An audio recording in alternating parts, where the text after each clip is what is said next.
चलें आज का लेक्चर स्टार्ट करते हैं। ओके, अब आप में से कौन मुझे बताएगा कि क्लेफ्ट लिप कैसे होते हैं? हिना आप बताएं।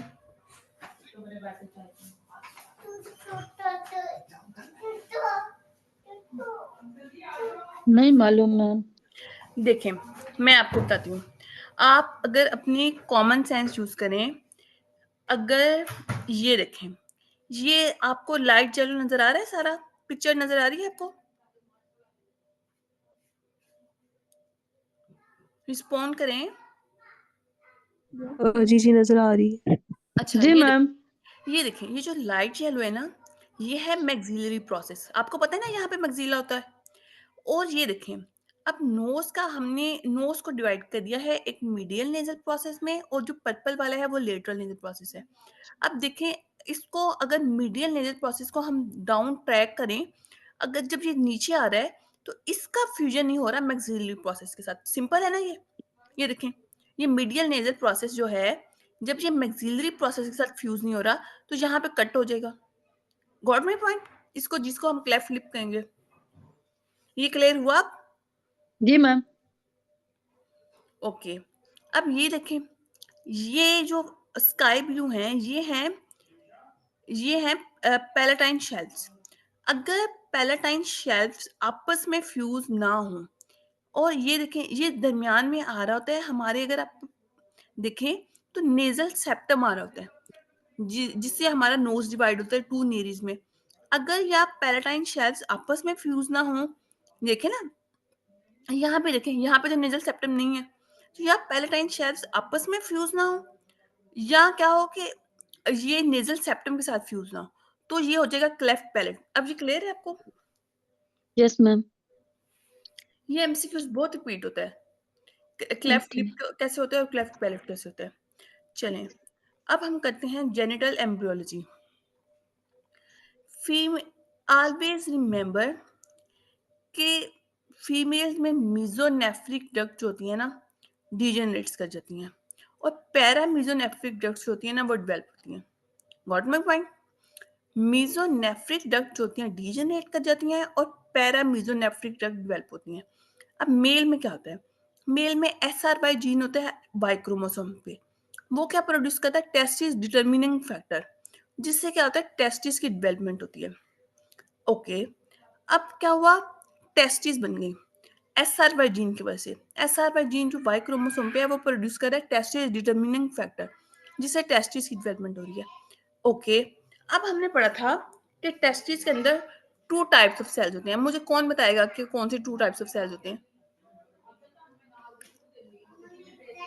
सर्टोली सेल्स और Leydig sartorial cells. Lytic cell. Okay, अब बताएं कि LH किसके ऊपर एक्ट करता है?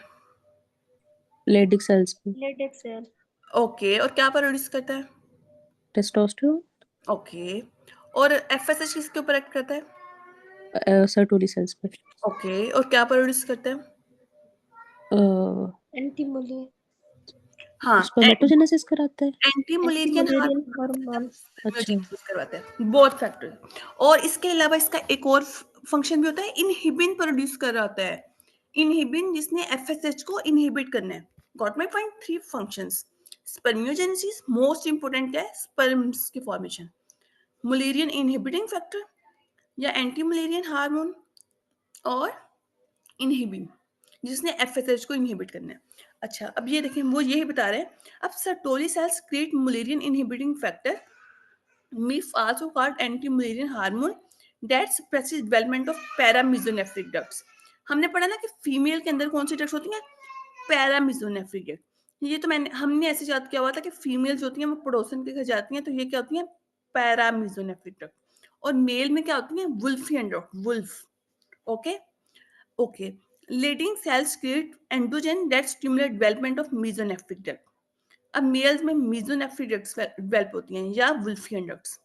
ओके, अब पैरामीजोनेफ्रिक डक्ट्स होती हैं जो फीमेल में होती हैं, पैरामीजोनेफ्रिक डक्ट, उनको हम क्या कहते हैं? Mullerian duct. develops into female internal structures, fallopian tubes, uterus, proximal vagina, distal vagina from urogenital sinus, male remnant is appendix testis. अब टेस्टिस नहीं होती, टेस्टिस के ऊपर, टेस्टिस के साथ एक छोटा सा अपेंडिक्स होता है, उसको कहते हैं अपेंडिक्स टेस्टिस, ये वो होता है। अब मलेरियन एजेनेसिस, मलेरियन एजेनेसिस किस में होगी? फीमेल में होगी। Primary amenorrhoea with absent uterus, blind vaginal pouch, normal female external genitalia, and secondary sexual characteristics. Functional ovaries. अब हमने कहा कि फीमेल्स के अंदर या तो पैरामीजोनेफ्रिक डक्ट होती है या मुलेरियन डक्ट होती है। अगर मुलेरियन डक्ट्स डेवलप नहीं हुई तो क्या हुआ कि उसके अंदर फॉल्पियन ट्यूब्स और यूट्रस और प्रॉक्सिमल वेजाइना नहीं बनेगा। अब क्यों? क्योंकि वजाइना जो है, जो ऊपर वाला वजाइना है जिसको हम प्रॉक्सिमल वजाइना कह रहे हैं, वो बन रहा है पैरामीजोनेफ्रिक डक्ट से, और जो डिस्टल वजाइना है वो किससे बन रहा है? यूरोजेनिटल साइनस से। ओके, अब फीमेल के अंदर मुलेरियन एजेंसीज हो गई है। अब मुलेरियन की वो फॉर्मेशन नहीं हो रही। एजेंसीज का मतलब अब मुझे कौन बताएगा? हमने अभी पढ़ा था। प्रोड्यूस ही ना हो। Absent organ development. Absent organ तो होगा, लेकिन प्राइमोर्डियल सेल्स प्रेजेंट होंगे या एब्सेंट होंगे? एब्सेंट। एब्सेंट होंगे। गुड गुड, एब्सेंट होंगे। अगर ए प्लेजिया होगा तो उसमें भी एब्सेंट ऑर्गन होगा, और क्या होगा? उसमें प्राइमोर्डियल सेल्स प्रेजेंट होंगे। हाइपोप्लेजिया के अंदर इनकम्प्लीट ऑर्गन की डेवलपमेंट होगी। ओके, अब ये देखें, इसमें क्या हुआ? प्राइमरी एमेनोरिया हो गया फीमेल में विद एब्सेंट यूट्रस। देखिए, हमें मेंस्ट्रुएशन क्यों होती है? मेंस्ट्रुएशन इसलिए होती है कि जब मेंस्ट्रुअल साइकिल में ईस्ट्रोजन और प्रोजेस्टेरोन का विथड्रॉल हो जाता है। ईस्ट्रोजन और प्रोजेस्टेरोन किसके ऊपर एक्ट कर देते हैं? एंडोमेट्रियल लाइनिंग के ऊपर। जब उनका ईस्ट्रोजन और प्रोजेस्टेरोन का विथड्रॉल हो जाता है तो एंडोमेट्रियल लाइनिंग स्लफ हो जाती है। स्लफ होने की वजह से मेंसेस हो जाते हैं। अब अगर क्या है कि उसके अंदर यूट्रस ही एब्सेंट है तो क्या होगा? एमेनोरिया हो जाएगा, और ये क्या होगा? Primary amenorrhoea. और प्राइमरी एमेनोरिया क्या होता है कि फीमेल को कभी भी मेंसेस ना आई हो। और सेकेंडरी एमेनोरिया होता है कि उसको पहले मेंसेस आते थे लेकिन उसको पीसीओडी हो गया या कोई पिट्यूटरी ट्यूमर हो गया तो उसको सेकेंडरी एमेनोरिया हो गया। हमने पहले पढ़ा था कि अगर हम पिट्यूटरी को रिमूव कर दें तो फर्स्ट साइन क्या आता है? मुस्कान, आप बताएं। ये हम को रिलेट कर रहे हैं। Amenorrhoea. Good. Primary amenorrhoea with absent uterus, blind vaginal pouch, normal female external genitalia, and secondary sexual characteristics. Secondary sexual characteristics क्या होती हैं कि उसमें ब्रेस्ट की डेवलपमेंट हमें देखनी है।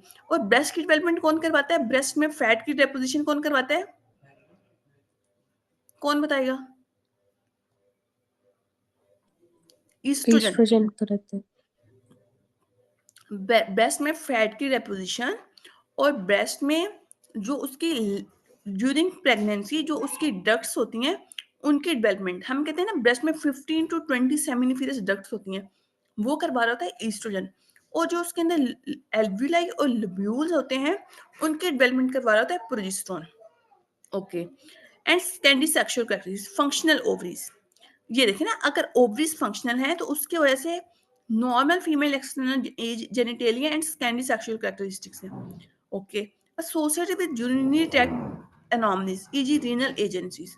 अब मुलेरियन एजेंसीज की आपको समझ आ गई है कि ये फीमेल है जिसके अंदर प्राइमरी एमेनोरिया है, उसके उसके साथ नॉर्मल एक्सटर्नल जेनिटेलिया है और सेकेंडरी सेक्सुअल कैरेक्टरिस्टिक्स हैं, लेकिन उसमें एब्सेंट यूट्रस है।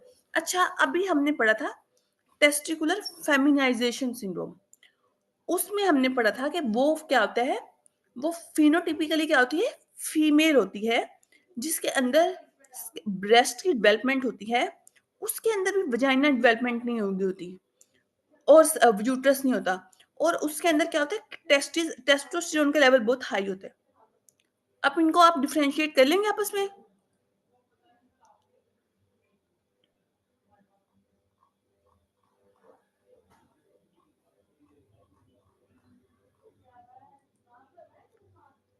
रिप्लाई तो करें बेबीज।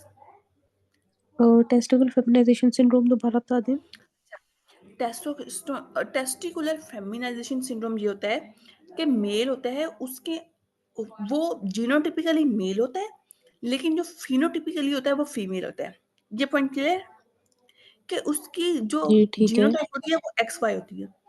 उसमें क्या होता है कि जो टेस्टोस्टेरोन के रिसेप्टर्स होते हैं ना वो रिस्पॉन्सिव नहीं होते जिसकी वजह से टेस्टोस्टेरोन का फीडबैक मैकेनिज्म है उसकी इनहिबिशन नहीं होती.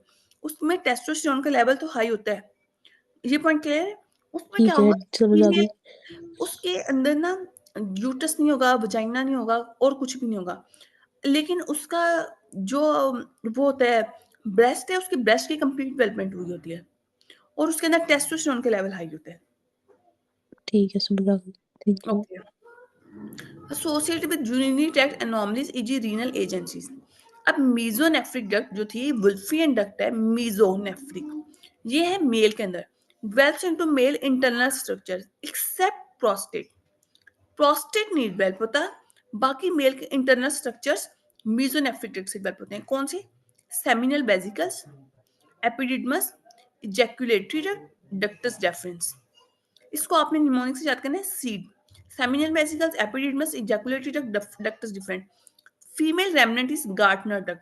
अब हमने पढ़ा था कि फीमेल के अंदर पैरामीजोनेफ्रिक डक्ट होती है और जो मेल के अंदर उसका रेमनेंट होता है मतलब मेल में वो डेवलप नहीं हुई लेकिन उसके अंदर मेल के अंदर रेमनेंट होता है उसका वो क्या होती है अपेंडिक्स टेस्टिस. अब मीजोनेफ्रिक डक्ट फीमेल में नहीं होती. अच्छा उसका रेमनेंट होता है और वो होता है गार्टनर डक्ट. ये क्लियर है जहां तक? जी. जी मैम.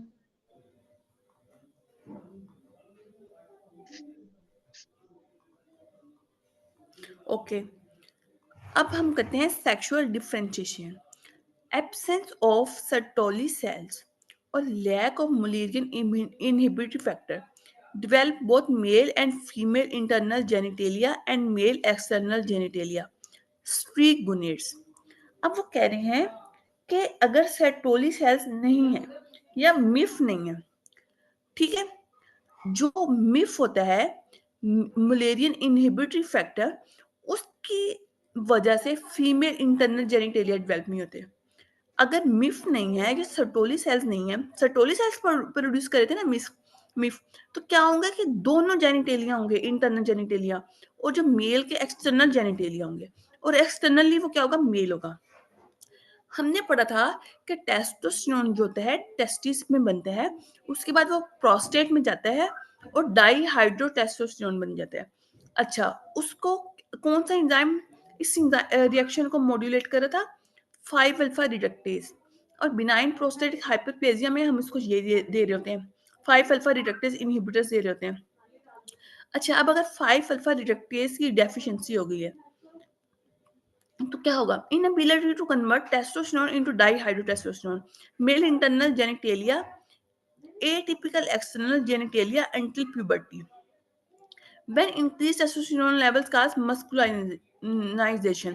अब वो कह रही हैं कि अगर 5 अल्फा रिडक्टेज की डेफिशिएंसी होगी है तो इंटरनल जेनिटेलिया तो मेल वाले ही होंगे जो एटिपिकल एक्सटर्नल जेनिटेलिया होंगे सिर्फ प्यूबर्टी तक.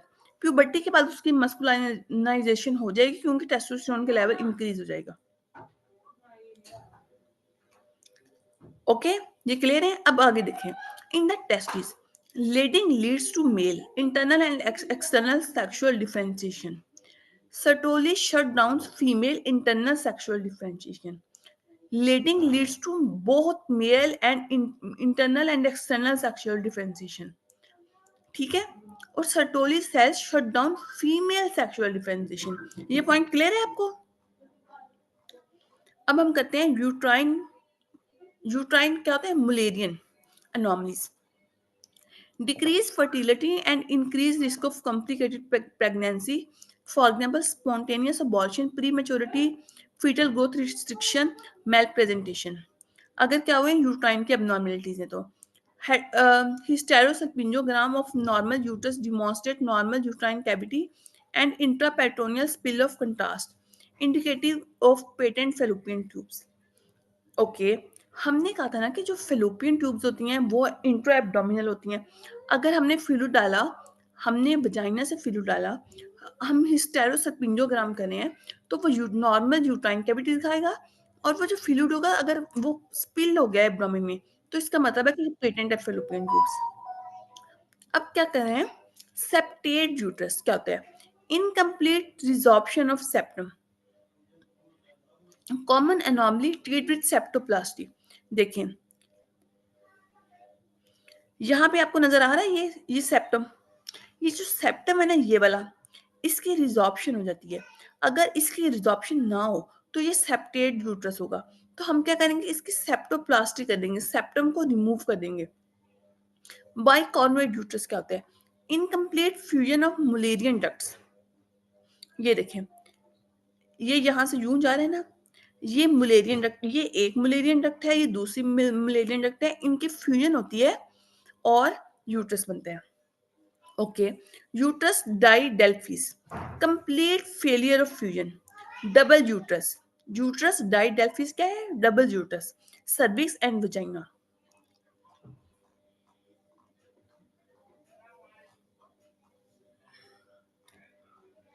अच्छा, अब आपको पता है कि जो यूरिथ्रा होता है वो कहाँ पे ओपन होता है, वो पेनिस की टिप पे ओपन होता है। देखें ये होती है ना पेनिस की टिप, और हाइपो का मतलब होता है बिलो, एबनॉर्मल और स्पेडियस का मतलब होता है स्लिट, मतलब opening. Abnormal opening of penile urethra on ventral, ventral अब हम किसको कह रहे हैं, अंडर सरफेस को, under surface due to failure of urethral folds to fuse. Urethral folds जो है वो फ्यूज नहीं हुए, जिसकी वजह से पिनाइल यूरिथ्रा है जो है वो अंडर सरफेस पे ओपन हो रहा है। ठीक है, अब ये क्या है, अच्छा आपने रिमेंबर करना है हाइपोस्पेडियस किसके साथ एसोसिएटेड है और एपिस्पेडियस किसके साथ एसोसिएटेड है।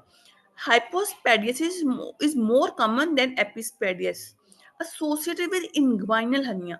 अच्छा आपने याद रखना है कि जो चिल्ड्रन होते हैं उनके अंदर कौन सा इंग्वाइनल हर्निया होता है, इनडायरेक्ट। चिल्ड्रन के अंदर इनडायरेक्ट इंग्वाइनल हर्निया होता है। क्रिप्टोरकिडिज्म, क्रिप्टोरकिडिज्म का मतलब होता है कि टेस्टिस डिसेंड नहीं किया। Caudy, downward or upward bending of penis can be seen in 5-alpha reductase deficiency. Okay, एपिस्पेडिस का मतलब, एपी का मतलब है above, स्पेडिस का मतलब है slit. Abnormal opening of penile urethra on dorsal top surface due to faulty position of genital tubercle. उस हाइपोस्पेडिस क्यों हो रहा था, due to failure of urethral folds to fuse, urethral folds fuse नहीं कर रहे। इसमें क्या है, एपिस्पेडिस में due to faulty positioning of genital tubercle.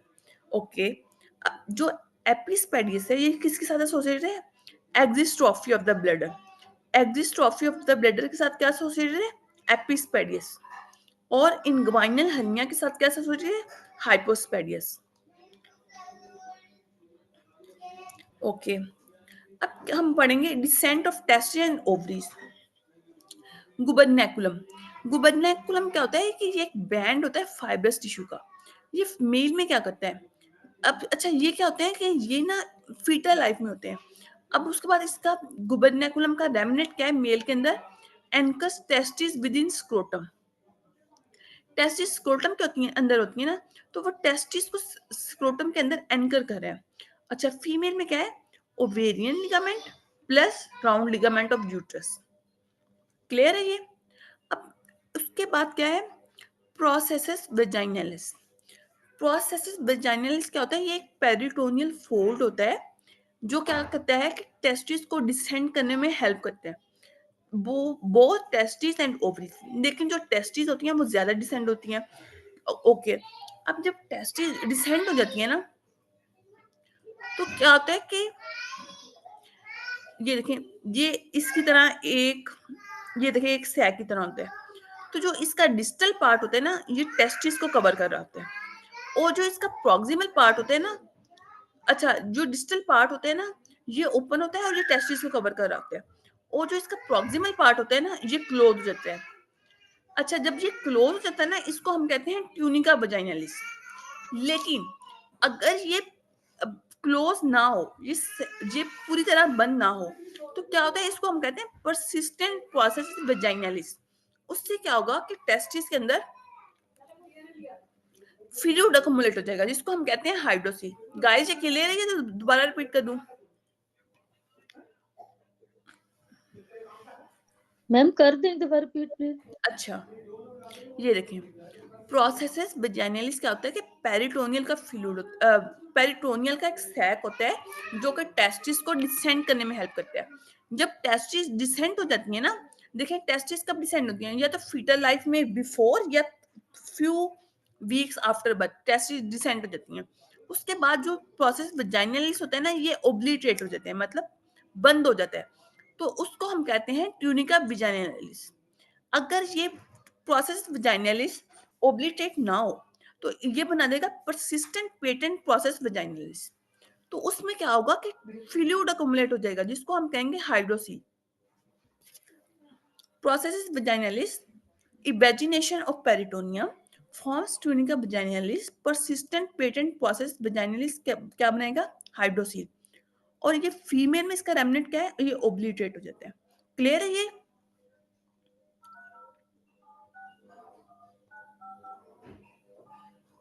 Hina आपको क्लियर है?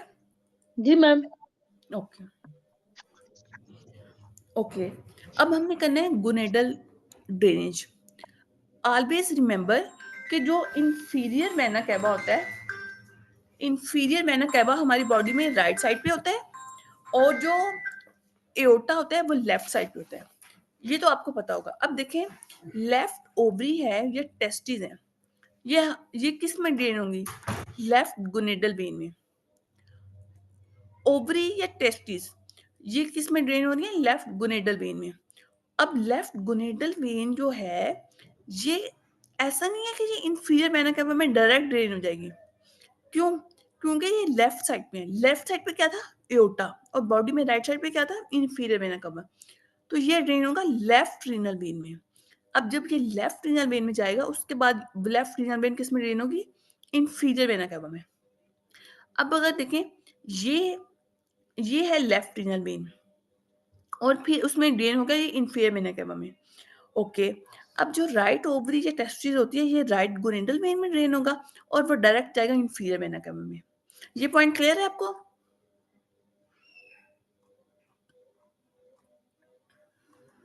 जी Yes, मैम हो ma'am. गया क्लियर। ओके, अब आगे देखें, because the left testicular vein enters the left renal vein at a 90 degree angle, flow is less laminar on left than on right side. Left venous pressure is greater than right venous pressure, and it's varicocele more common on the left side. वो कह रहे हैं कि जो left renal vein है वो 90 degree angle पे left renal vein में ड्रेन हो रही है, लेफ्ट टेस्टिकुलर वेन। तो जो फ्लो है वो लेमिनर नहीं होता, तो जिसकी वजह से लेफ्ट वीनस प्रेशर जो होता है वो ग्रेटर होता है राइट वीनस प्रेशर से। और वेरिकोसील किस जगह पे मोर कॉमन होती है, लेफ्ट साइड पे। Left gonadal vein takes the longer way. अब remember, left takes the longer way, L से left and L takes the longer way. और इसकी वजह से जो वेरिकोसील होता है ये किस साइड पे कॉमन होता है, लेफ्ट साइड पे। अब हम लिम्फेटिक ड्रेनेज करते हैं। Ovaries, testis, fundus of uterus, para aortic lymph nodes. Okay, अच्छा ये ना लिम्फेटिक ड्रेनेज आपको एक एमसीक्यू जिसका मस्ट आएगा आपको, body of uterus, cervix, superior part of bladder किस में ड्रेन हो रहे हैं, एक्सटर्नल आइलियक लिम्फ नोड्स में। ओके, उसके बाद prostate, cervix, corpus cavernosum, proximal vagina, inferior part of bladder, ये ड्रेन हो रहे हैं इंटरनल आइलियक नोड्स में। Distal vagina, vulva, scrotum, distal anus, ये किस में ड्रेन हो रहे हैं, सुपरफिशियल इन्वाइनल नोड में। क्लाइटोरिस, ग्लैंस, पेनिस किस में ड्रेन हो रहे हैं, डीप इन्वाइनल लिम्फ नोड्स में। ये ना आपको रटिफिकेशन करनी पड़ेगी। ये वाला तो इजीली रिमेंबर हो जाता है कि ये पैरायूटिक लिम्फ नोड में हो रहा है। उसके बाद uterus, cervix, superior part of bladder किस में हो रहा है, एक्सटर्नल आइलिक में। देखें जो ऊपर है वो किस में ड्रेन हो रहे हैं, एक्सटर्नल में। अच्छा उसके बाद जो नीचे हैं जैसे प्रोस्टेट है, सर्विक्स है, कॉर्पस कवर्नोसम है, प्रॉक्सिमल वजाइना है और इंफीरियर पार्ट ऑफ ब्लैडर, ये ड्रेन हो रहे हैं इंटरनल आइट लिम्फ नोड्स में। ओके उसके बाद हमने कर लिया जो डिस्टल वजाइना है, वल्वा है, स्क्रोटम है, डिस्टल एनस है, ये किस में ड्रेन हो रही है, सुपरफिशियल इंग्वाइनल लिम्फ नोड्स में।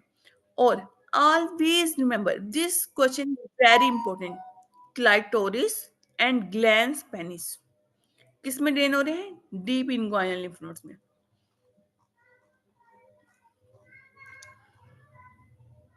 अच्छा ये जब हम एनाटॉमी करेंगे तब भी कर लेंगे, लेकिन आपने ना भी इसको इनको भी ऐसा याद करना है। इन फंडिबुलो पेल्विक लिगामेंट क्या होते हैं, ये अटैच करता है ओवरीज को टू लेटरल पेल्विक वॉल। ये देखें ये ओवरीज है ना, इनको अटैच करता है लेटरल पेल्विक वॉल से। देखिए ना यहाँ पे लेटरल पेल्विक वॉल होगी, ये देखें ये है infundibulo pelvic ligament. Are you seeing? Okay इसके अंदर क्या होता है, इसके अंदर होती हैं ovarian vessels, also called suspensory ligament of ovary. Ovarian vessel ligation during oophorectomy risk damaging the ureter. आपने ये निमोनिक पढ़ा होगा, वाटर अंडर द ब्रिज।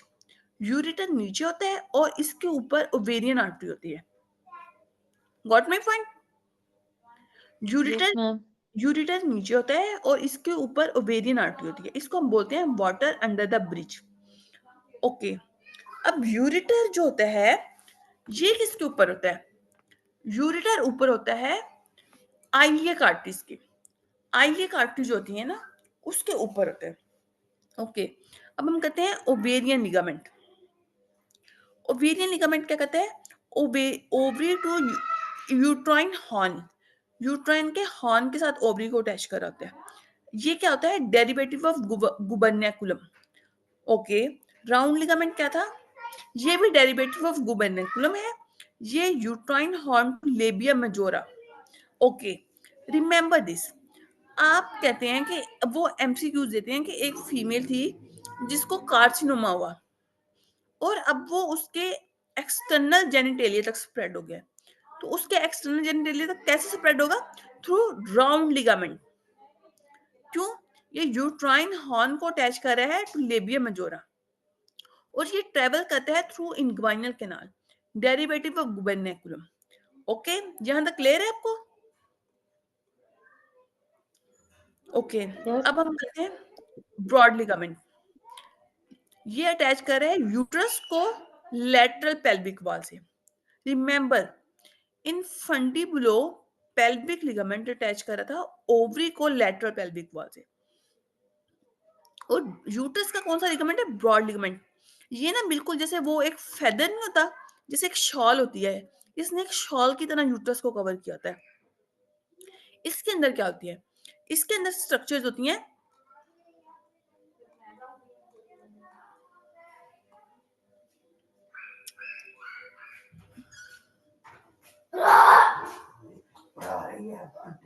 वो तो skip किया क्रैकर्स होती साइड। हाँ असली में भी आता फिर अच्छा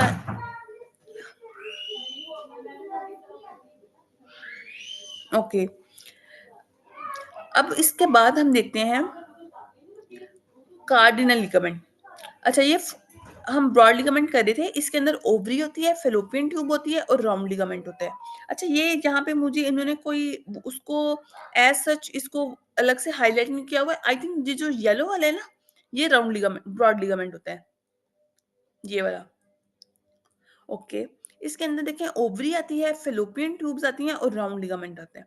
ये क्या है, fold of peritoneum comprising the mesometrium, meso ovarium and mesosalpinx. अब मीजोडम जो ओवरीज के ऊपर है उसको हम मीजो ओवेरियम कह रहे हैं, जो फेलोपियन ट्यूब्स के ऊपर है उसको कह रहे हैं मीजोसेल्पिनेक्स, और जो यूट्रस के ऊपर है उसको हम कह रहे हैं मीजोमीट्रियम।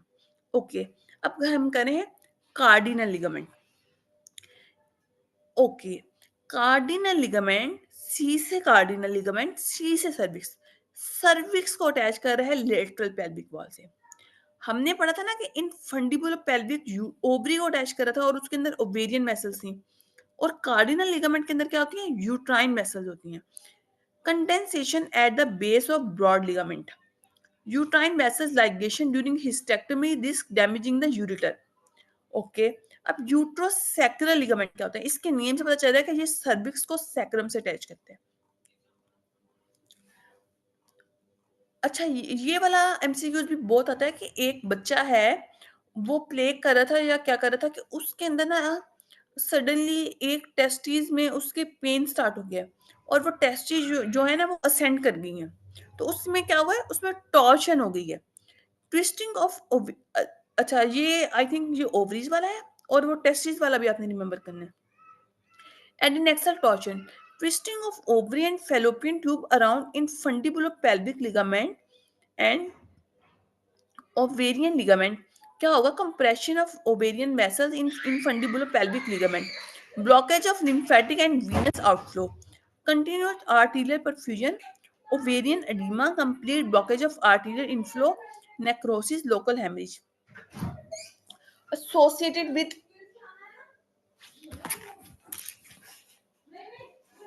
ovarian mass, presents acute pelvic pain, adnexal mass, nausea, vomiting, surgical emergency. अच्छा, आपने रिमेम्बर करना है कि अगर आपको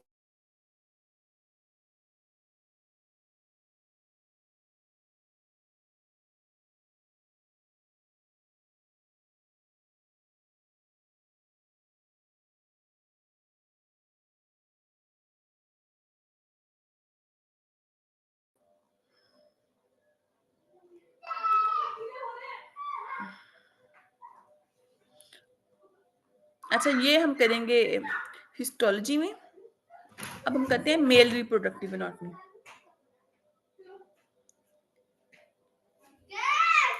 Genitourinary trauma, most commonly due to blunt trauma, motor vehicle collision, renal injury, presents with bruises, flank pain, hematuria, caused by direct blows or low rib fractures.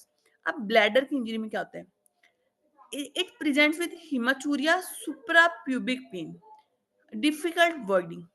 Okay, अब superior bladder wall.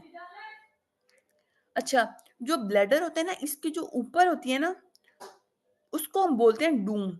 अगर उसकी injury हुई है तो क्या होगा, direct trauma to full bladder, abrupt increase intravesical pressure, dome rupture.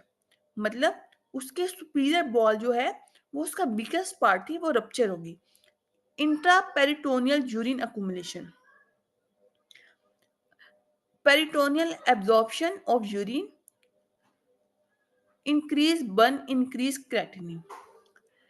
अब अगर एंटीरियर ब्लैडर वॉल और नेक इंजरी, आपको पता है कि जो ब्लैडर की वॉल होती है, ये ब्लैडर की नेक है, जो ब्लैडर की नेक होती है ना, ये नीचे होती है। अगर नेक पे इंजरी हुई है तो क्या होगा, पेल्विक फ्रैक्चर में इंजरी होगी, तो उससे क्या होगा, perforation by bony spicules, extra peritoneal urine accumulation, retropubic space. Guys got my point. अगर सुपीरियर वॉल या डूम की इंजरी हुई है, हमें पता है ना कि सुपीरियर वॉल कहाँ पे होती है, जब हम यूरिन, जब हमने ब्लैडर को फील कर लिया, हम यूरिन नहीं करें, तो ब्लैडर किस में चला जाता है, पेरिटोनियम में चला जाता है ना। इसी तरह अगर उसकी पेरिटोनियल सुपीरियर ब्लैडर वॉल की इंजरी हो गई है, तो यूरिन अकोमुलेट हो जाएगा पेरिटोनियम के अंदर। अगर उसकी नेक की इंजरी हुई है या एंटीरियर ब्लैडर वॉल की इंजरी हुई है, तो ये कब होता है, पेल्विक फ्रैक्चर के अंदर। तो यहाँ पे यूरिन कहाँ पे अकोमुलेट होगा, रिट्रोप्यूबिक स्पेस के अंदर। ओके, यूरिथ्रल इंजरी, ये रीड करें आप।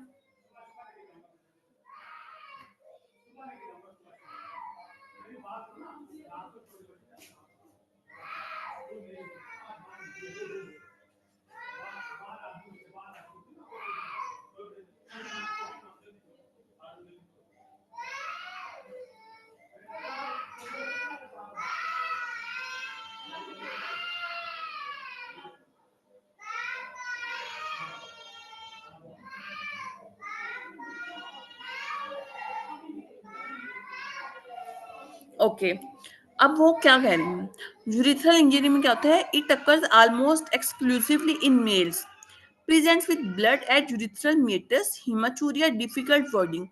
Urethral catheterization is relatively contraindicated. Anterior urethral injury में क्या होता है और posterior urethral injury में क्या होता है? Anterior urethral injury में क्या होता है कि अगर पेरिनियल स्टैंडल इंजरी हुई है तो डिसरप्शन हो जाएगी बल्बर स्पॉन्जी यूरिथ्रा की। आपको पता है कि यूरिथ्रा जो होता है इसके 3 टाइप्स होती हैं। सबसे पहले क्या होता है, प्रोस्टेटिक यूरिथ्रा, बल्बर या स्पॉन्जी यूरिथ्रा, और उसके बाद होता है पिनाइल यूरिथ्रा। स्क्रोटल क्या होगा, हीमाटोमा हो गया। इफ अगर बक्स फेशिया होता है यहाँ पे, अगर वो टर्न हो गया तो यूरिन चला जाएगा पेरिनियल स्पेस के अंदर। अगर एंटीरियर यूरिथ्रल इंजरी हुई है तो यूरिन कहाँ चला जाएगा, पेरिनियल स्पेस के अंदर। अगर पोस्टीरियर यूरिथ्रल इंजरी हुई है जैसा कि पेल्विक फ्रैक्चर में होती है तो यहाँ पे क्या होगा कि यूरिन लीक करेगा रिट्रोप्यूबिक स्पेस के अंदर and high riding prostate.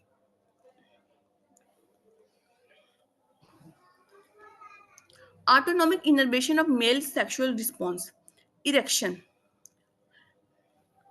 parasympathetic nervous system, pelvic splanchnic nerves S2 to S4।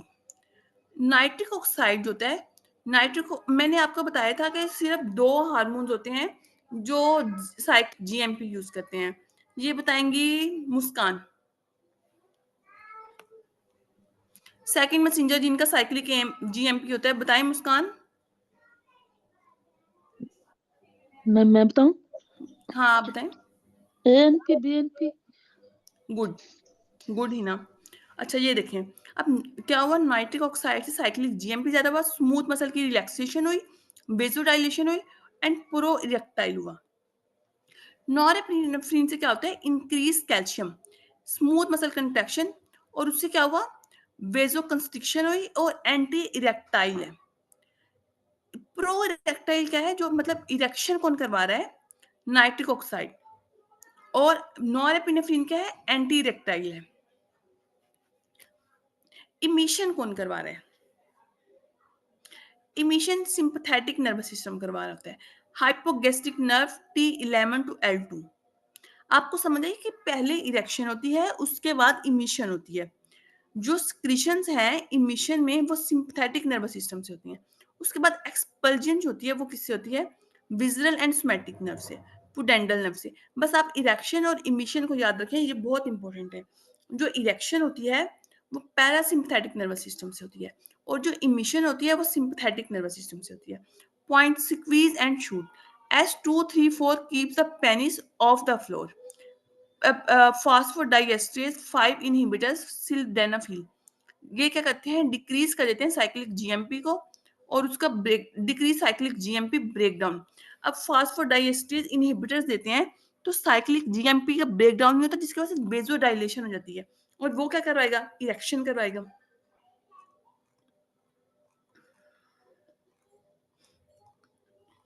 Okay, spermatogonia, maintain germ cell pool and produce primary spermatocytes.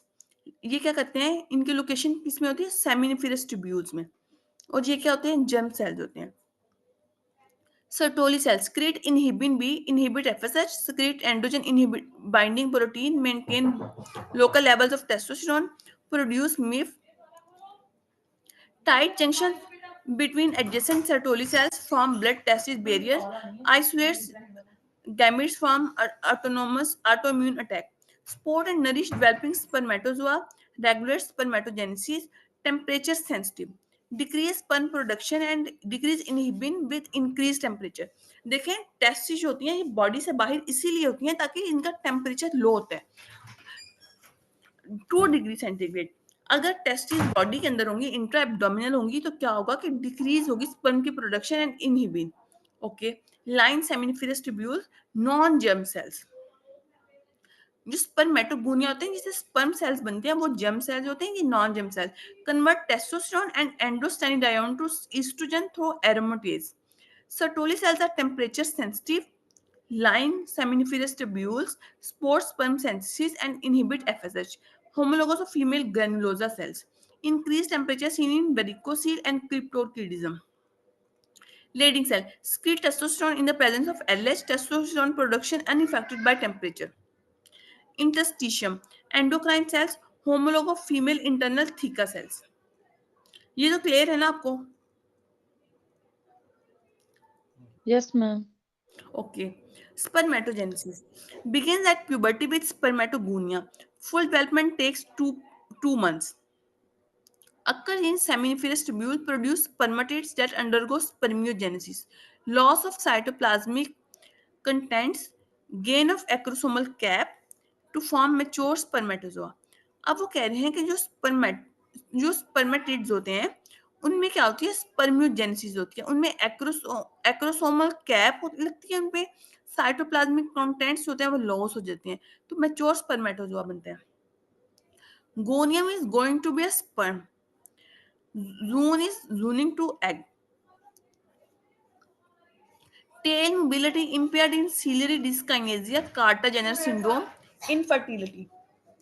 Tail immobility normal in cystic fibrosis. In cystic fibrosis, absent vas deferens, जिससे क्या होता है, infertility होती है. Okay, अब जो tell की mobility है वो इम्पेयर्ड किस में है, कार्टर जेनर सिंड्रोम में. और टेल की मोबिलिटी जो है वो नॉर्मल किस में, सिस्टिक फाइब्रोसिस में. एब्सेंट वास डिफरेंस होती है इसमें, किसमें, सिस्टिक फाइब्रोसिस में, जिसकी वजह से इनफर्टिलिटी होती है. ओके, अब हम कहते हैं ईस्ट्रोजन. सोर्स क्या होता है ईस्ट्रोजन का, आपको पता है, ओवरी, ईस्ट्राडायोल. प्लेसेंटा में क्या होता है, ईस्ट्रायोल. एडिपोस टिश्यू में क्या होता है, ईस्ट्रोन थ्रू एरोमेटाइजेशन. और जो ईस्ट्रोन होता है ये पोस्ट मेनोपॉजल वुमेन में भी ईस्ट्रोन होते हैं. Potency estradiol is greater than estrone is greater than estriol. Estradiol is produced from two ovaries. अब फंक्शन क्या है, development of internal external genitalia, breast, female fat distribution, growth of follicles, endometrial proliferation, increase myometrial excitability. Up regulation of estrogen, LH and progesterone receptors, feedback inhibition of LH and FSH. अच्छा, हमने पढ़ा था कि ये इसकी बहुत positive feedback भी होती है और नेगेटिव फीडबैक भी होती है. जब मिड साइकिल होता है तो तब जो होती है ईस्ट्रोजन ये पॉजिटिव फीडबैक देती है, जिसकी वजह से एलएच की सर्ज होती है. और बाकी जो फोलिकुलर फेज होता है और ल्यूटियल फेज होता है उसमें इसकी नेगेटिव फीडबैक होती है. Then LH surge, stimulation of prolactin secretion, decrease prolactin action on breast, increase transport protein, in serum binding globulins, increase HDL and decrease LDL. Okay. Pregnancy में क्या होता है, 50-fold increase in estradiol and estrone, 1000-fold increase in estriol. ये मैंने आपको पहले भी बताया था कि क्या होता है, प्रेगनेंसी में 3 होते हैं, mama, papa and kid. Indicator of fetal wellbeing, जितना estriol ज्यादा होगा और वो फीटल उतना ही अच्छा, मतलब उसकी वेलबींग गुड होगी. Estrogen receptors expressed in cytoplasm translocate to nucleus when bound by estrogen. Okay, ये स्किप कर देते हैं, कोई और न्यू टॉपिक कर लेते हैं, ठीक है. Yes, ma'am. अच्छा, ये कर लेते हैं, ovulation. Follicular rupture and secondary oocyte release caused by sudden LH surge. LH surge at mid-cycle. Estrogen normally inhibits LH release, but high estrogen at mid-cycle transiently stimulates LH release. LH surge क्या होगा, ovulation होगी. Middle shimers क्या होती हैं, middle hurts, pain with ovulation, associated with peritoneal irritation from normal bleeding upon follicular rupture. अब जो girls होती है उनमें क्या होता है कि मिड साइकिल में पेन होता है, क्यों, क्योंकि पेरिटोनियम की इरिटेशन होती है फ्रॉम ब्लीडिंग. फोलिकल रप्चर हुआ है ना, तो उसे ब्लीड हुआ है, तो उससे पेरिटोनियम की इरिटेशन होती है, ये मिड साइकिल में पेन हो रहा है टिपिकल. और जो मेंसेस के साथ पेन हो रहा होता है ना, वो एंडोमेट्रियोसिस होता है, typically unilateral and mild but can mimic acute appendicitis. Okay, अब हम कहते हैं menstrual cycle. Regular cyclic changes periodically prepare the female reproductive system for fertilization and pregnancy. Occurs in phase basis on event taking place in ovaries and uterus. ये क्या होता है, एक होता है ओवेरियन साइकिल और एक होता है यूट्राइन साइकिल. ओवेरियन साइकिल के अंदर क्या होता है, फोलिकुलर फेज होता है और ल्यूटियल फेज होता है. अच्छा, फोलिकुलर फेज क्या होता है, फोलिकल की डेवलपमेंट होती है, late stages are stimulated by FSH. can fluctuate in length. Okay, always remember follicular phase can fluctuate, but luteal phase is always constant. Luteal phase, corpus luteum formation from follicular remnants stimulated by LH, last a fixed 14 days. Okay, अब uterine cycle क्या होता है? पहला phase जो होता है ना वो होता है प्रोलिफरेटिव फेज, जिसके अंदर क्या होती है, एंडोमेट्रियल डेवलपमेंट होती है और ये स्टिमुलेटेड होता है ईस्ट्रोजन से। और सेकेंडरी फेज होता है जो ovulation to first day of next menses होता है, ये होता है सेक्रेटरी फेज। इसमें क्या होता है, endometrial preparation for implantation stimulated by progesterone.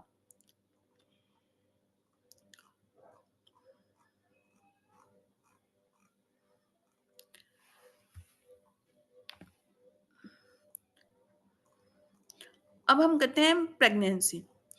In fertilisation conception most commonly occur in upper end of fallopian tube. किसमें हो रही होती है? एम्प्यूला में। Occurs within 1 day of ovulation. Implantation in the uterine wall occurs 6 days after fertilisation. Since syncytiotrophoblast secrete SCG, which is detectable in blood 1 week after fertilization and on home urine test 2 weeks after fertilization. आपने 10 days remember करना है। Embryonic, लेकिन अगर वहां पे 10 days का option ना हो तो आप 2 वीक्स को प्रेफर कर सकते हैं। Embryonic development age time since fertilization use in embryology.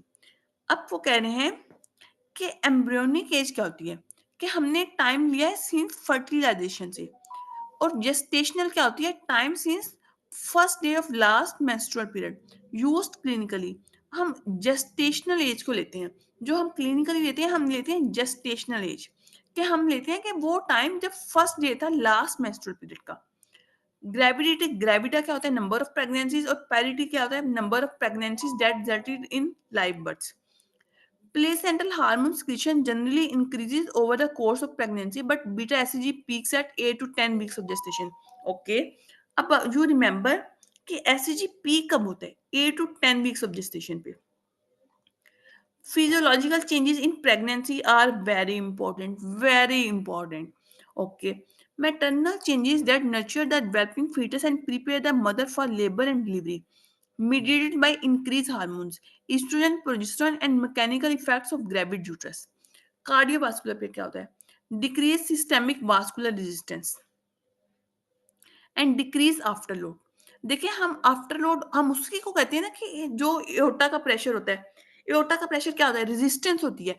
अगर सिस्टेमिक वास्कुलर रेजिस्टेंस कम हो गई है तो आफ्टर लोड कम हो गया। Got my point? Yes, ma'am.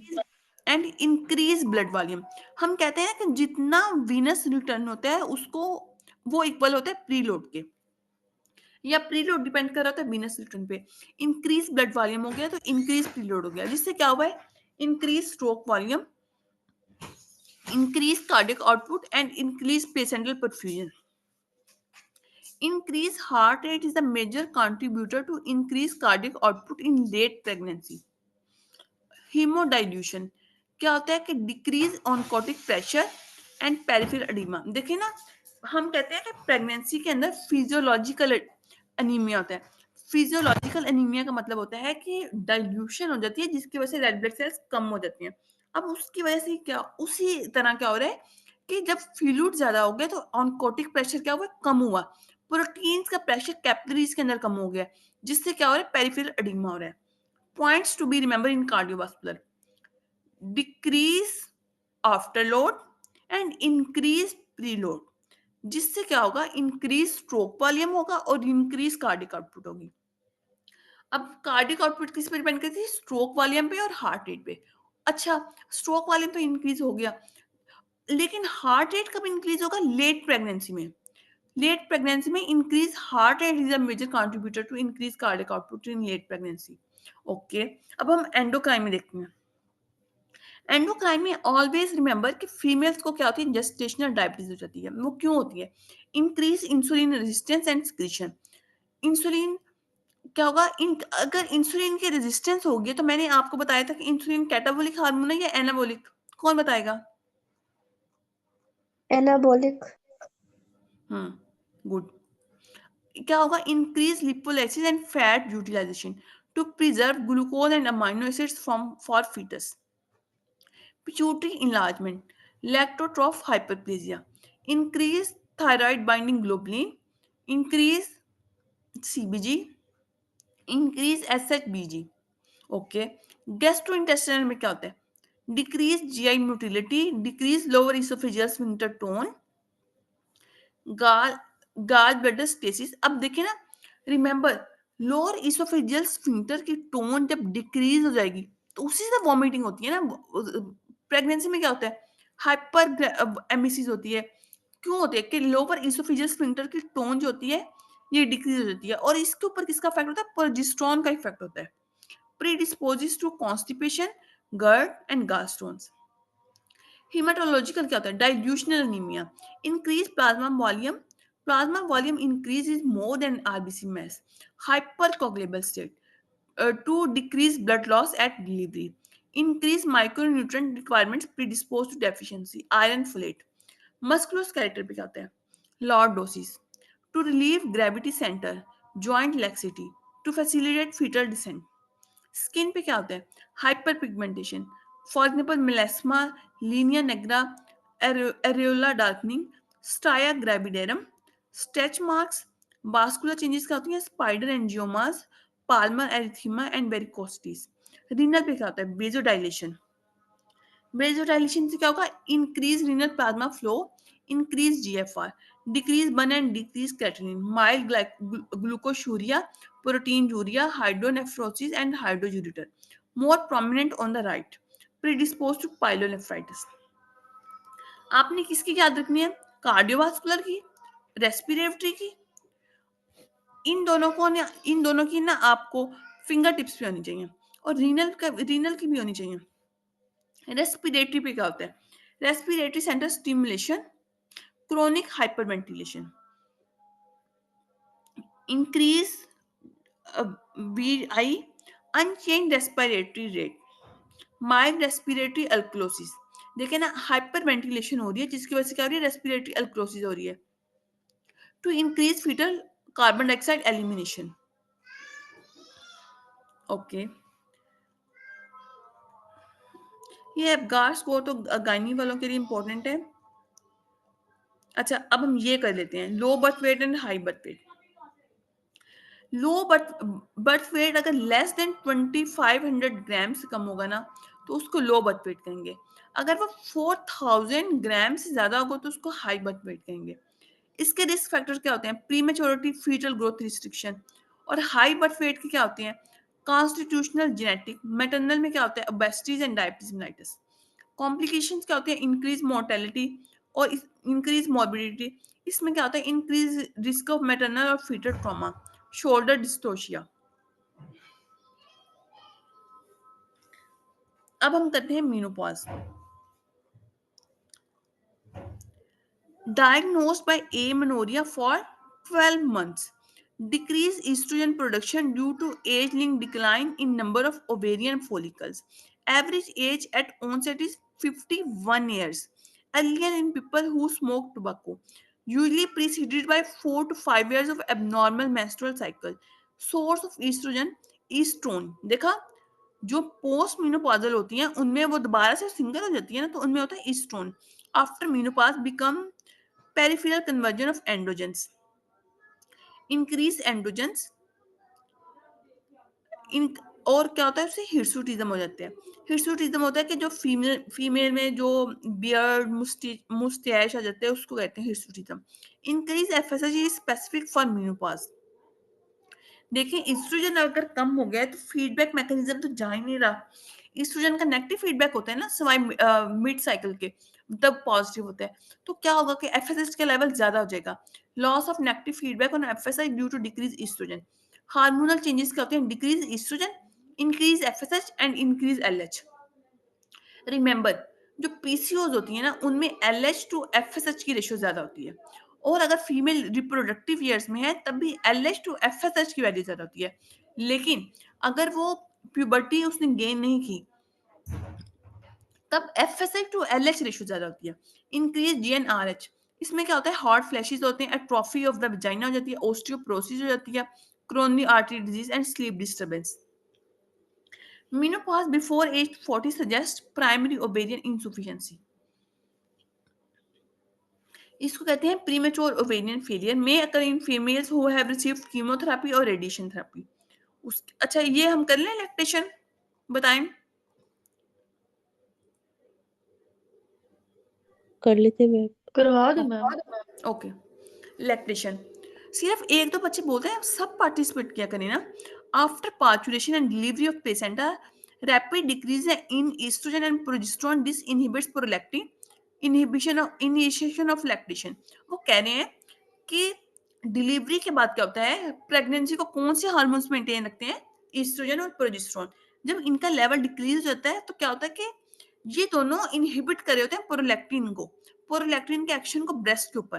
तो अगर जब एस्ट्रोजन और प्रोजेस्टेरोन का लेवल डिक्रीज हो जाएगा तो क्या हो जाएगा, लैक्टेशन स्टार्ट हो जाएगी।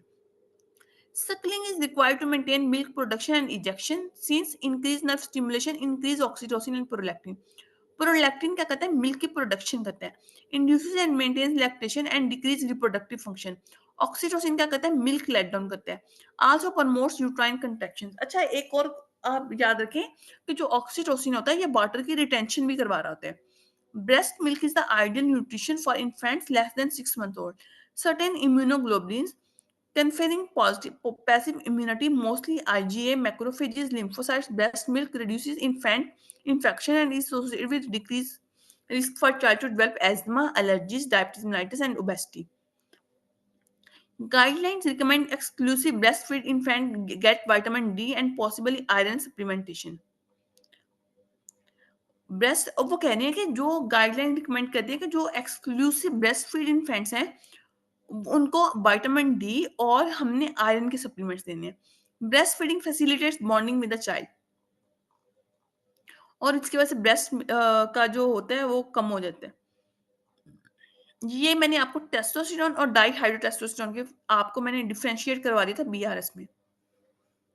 मैंने आपको बताया था कि डाइहाइड्रोटेस्टोस्टेरोन का सिर्फ आपने ये डिफरेंशिएट याद रखना है कि जो एक्सटर्नल जेनिटेलिया है ना, पेनिस, स्क्रोटम और प्रोस्टेट, उनकी डिफरेंशिएशन के लिए डाइहाइड्रोटेस्टोस्टेरोन, और उसके अलावा क्या कहते हैं, ये सेबेशियस ग्लैंड की एक्टिविटी करवाता है मेल में, और क्या करवाता है, मेल पैटर्न बाल्डनेस करवाता है। ओके, और जो बाकी सारे फंक्शंस होते हैं वो टेस्टोस्टेरोन के होते हैं। जो ओके, ये 10th stage of sexual development में ये इतना इंपॉर्टेंट नहीं है, ये रहने दें। डिलेड प्यूबर्टी भी, आई थिंक हमारा आज का टाइम हो गया है, हो गया टाइम।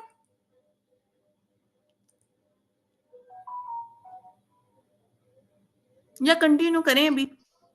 नहीं मैम, बहुत है बेटा सिलेबस तो कंप्लीट करना है मैम। अभी हमने फिजियो और एनाटॉमी कर लिया ना, अब आप पैथो करवा दे मैम। अच्छा मैं कह रही हूँ कि आयशा आपको प्रॉब्लम होगा, नहीं तो हम ये अभी ना हम थोड़ा सा लैग कर रहे हैं, हमारी जो रेस्पिरेटरी है उसकी फिजियोलॉजी भी रहती है थोड़ी सी।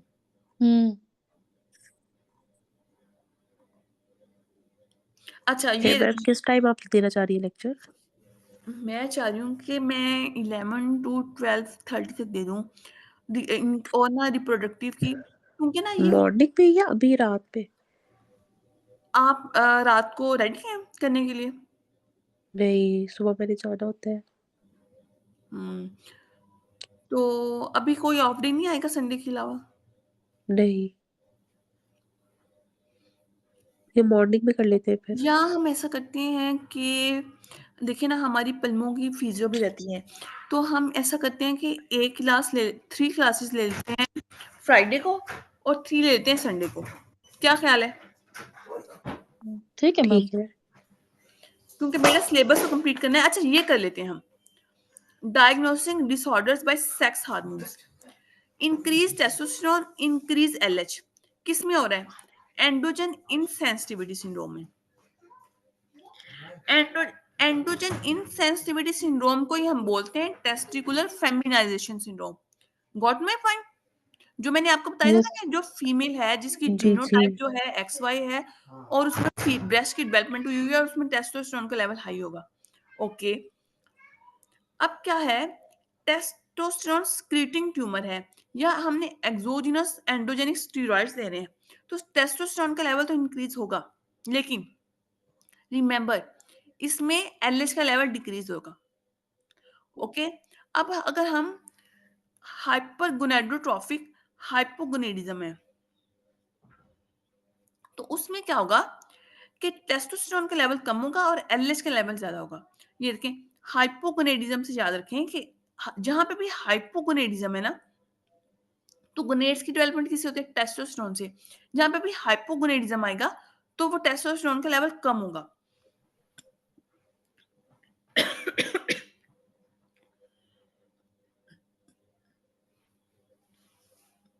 अच्छा, अगर हाइपोगोनेडोट्रोफिक हाइपोगोनेडिज्म है तो उसमें टेस्टोस्टेरोन का लेवल भी कम होगा और एलएच का लेवल भी कम होगा। अच्छा, ये देखें, यूट्रस प्रेजेंट, ब्रेस्ट नहीं है, ये क्या है, हाइपरगोनेडोट्रोफिक हाइपोगोनेडिज्म इन जीनोटिपिक फीमेल, ये है प्राइमरी। यह क्या है, हाइपोगोनेडोट्रोफिक हाइपोगोनेडिज्म है इन जीनोटिपिक फीमेल। अब वो क्या कह रहे हैं कि हमने पढ़ा ना कि जो यूट्रस वो वगैरह बन रही होती हैं, ये किससे बन रही होती हैं, मुलेरियन डक्ट से बन रही होती हैं। तो यूट्रस है, ब्रेस्ट नहीं है, तो उसमें क्या हुआ है कि इसमें जो गुनेड से हार्मोन आ रहा है, गुनेड से हार्मोन का लेवल कम है, और वो क्या है, ईस्ट्रोजन। ब्रेस्ट की डेवलपमेंट नहीं हो रही, तो क्या होगा, हाइपरगोनेडोट्रोफिक हाइपोगोनेडिज्म या हाइपोगोनेडोट्रोफिक हाइपोगोनेडिज्म। ओके, अगर यूट्रस एब्सेंट है और ब्रेस्ट है तो क्या होगा, हमने अभी पढ़ा था ना कि Mullerian agenesis in genotypical female, और ये देखिए androgen insensitivity syndrome in genotypic male. Clear है, ये आज के लिए इनफ है।